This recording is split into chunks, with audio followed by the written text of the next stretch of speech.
We are behind the scenes here at the Duckery to meet our living wetland theatre Magpie Geese, so named because of their black and white or pied colouring. We have 3 magpie geese here that will all be featuring on our living wetlands theatre, which will be coming live to you next year. They've been in training for about a year now and have taken to it like ducks to water. Their inquisitiveness, their sociability and their charisma make these birds the perfect addition to the theatre, where people will get to see them up close and really get to see their personalities. Livy, Lucy and Laura have been in training now for a little under a year. The focus for their training is twofold. Their display training involves training behaviours like recall and flying to the arm, but they're also undergoing something we call husbandry training, so training behaviours that involve them to participate in their own healthcare, like stepping up onto scales and allowing foot checks. The girls have an important milestone coming up. This month they turn 1, so keep an eye on our social media to see how the girls will be celebrating. For more information on the Living Wetlands Theatre and all our Slimbridge 2020 projects, check out our dedicated Slimbridge 2020 website or search Slimbridge 2020. As said in previous episodes, flamingos feed their chicks on crop milk. And this unique feeding behaviour means that flamingos have rather strange eyesight. Unlike other water birds, flamingos are blind in front of them. They can't actually see where they're going because their field of vision points down to the tip of their bill. This is really important for feeding their young because a flamingo chick, when it hatches, whilst it can walk around, go out with its friends away from the nest, it can't actually feed itself.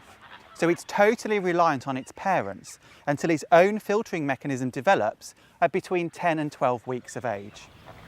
Over time, evolution has caused this mechanism so that the adult flamingo can drip crop milk directly into the bill of its chick. So as the chick grows, it can keep up with its own demands of growth and development until eventually it can feed itself. So this summer is very special at WWT Slimbridge because we've actually got 3 of our big flamingo flocks all nesting at the same time. So come down and see chicks being fed and this very precise feeding method in the greater Caribbean and Chilean flamingo flocks. Hello there, and we're back in the otter enclosure with Flo and the girls. And some of our regular visitors might have seen myself or Helen or any members of the staff with toys, fish on ropes, and all that is what we call enrichment for the otters. In the wild, they don't get the silver service, they don't get the food delivered, and so here, now and again, we try and make them work a bit harder. A healthy mind and a healthy body. Some of the things we use for the enrichment can be as simple as an old watering can, and what we'll do is hide pieces of fish inside, usually the bigger pieces, and then the otters really have to work hard to turn it over and get the fish out as they're swimming about in the pool. It's just like them turning over the stones and rocks in the wild to find the food that might be hiding.